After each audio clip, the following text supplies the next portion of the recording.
ಉಪರಾಷ್ಟ್ರಪತಿ ಜಗದೀಪ್ ಧನ್ಕರ್ ಇಂದು ಗೋವಾದ ರಾಜಧಾನಿ ಪಣಜಿಯ ರಾಜಭವನದಲ್ಲಿ ಸ್ಥಾಪಿಸಲಾಗಿರುವ ಆಯುರ್ವೇದದ ಪಿತಾಮಹ ಆಚಾರ್ಯ ಚರಕ ಮತ್ತು ಶಸ್ತ್ರಚಿಕಿತ್ಸೆಯ ಪಿತಾಮಹ ಸಂತ ಸುಶ್ರುತ ಅವರ ಪುತ್ಥಳಿಯನ್ನು ಉದ್ಘಾಟಿಸಿದರು.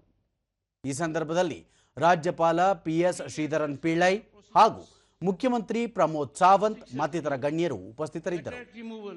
ನಂತರ ಮಾತನಾಡಿದ ಉಪರಾಷ್ಟ್ರಪತಿ, ಭಾರತ ಪ್ರಾಚೀನ ವೈದ್ಯಕೀಯ ಪರಂಪರೆಯನ್ನು ಹೊಂದಿದ್ದು ಅದರಲ್ಲಿ ಚರಕ ಮತ್ತು ಸುಶ್ರುತರಿಗೆ ವಿಶೇಷ ಸ್ಥಾನಮಾನವಿದೆ. ಅವರು ವೈದ್ಯಕೀಯ ಜಗತ್ತಿಗೆ ನೀಡಿರುವ ಕೊಡುಗೆ ಅಪಾರ. ಆನಂತರ ಪ್ರಧಾನಿ ನರೇಂದ್ರ ಮೋದಿ ಅವರು ಯೋಗಕ್ಕೆ ಅಂತಾರಾಷ್ಟ್ರೀಯ ಮನ್ನಣೆಯನ್ನು ದೊರಕಿಸಿಕೊಟ್ಟಿದ್ದಾರೆ ಎಂದರು.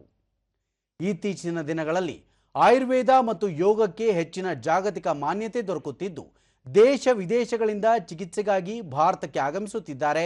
ಇದರಿಂದ ವೈದ್ಯಕೀಯ ಪ್ರವಾಸೋದ್ಯಮ ವೃದ್ಧಿಯಾಗುತ್ತಿದೆ ಮತ್ತು ದೇಶದ ಪ್ರಗತಿಗೂ ನೆರವಾಗುತ್ತಿದೆ.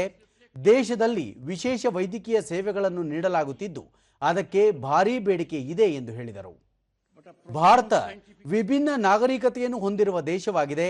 ಸರ್ಕಾರದ ದೂರದೃಷ್ಟಿಯಿಂದಾಗಿ ದೇಶ ಆರೋಗ್ಯ ವಲಯದಲ್ಲಿ ಮಹತ್ವದ ಸಾಧನೆ ಮಾಡುತ್ತಿದೆ.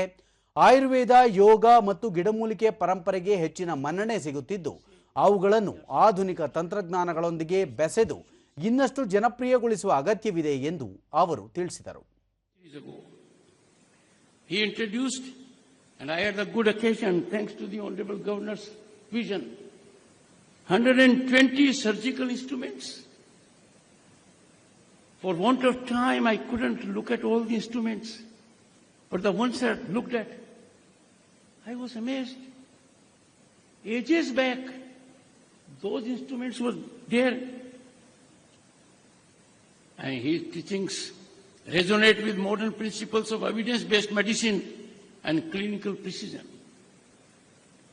Now that is not the work of an individual. We must go a little in depth. Our system was working.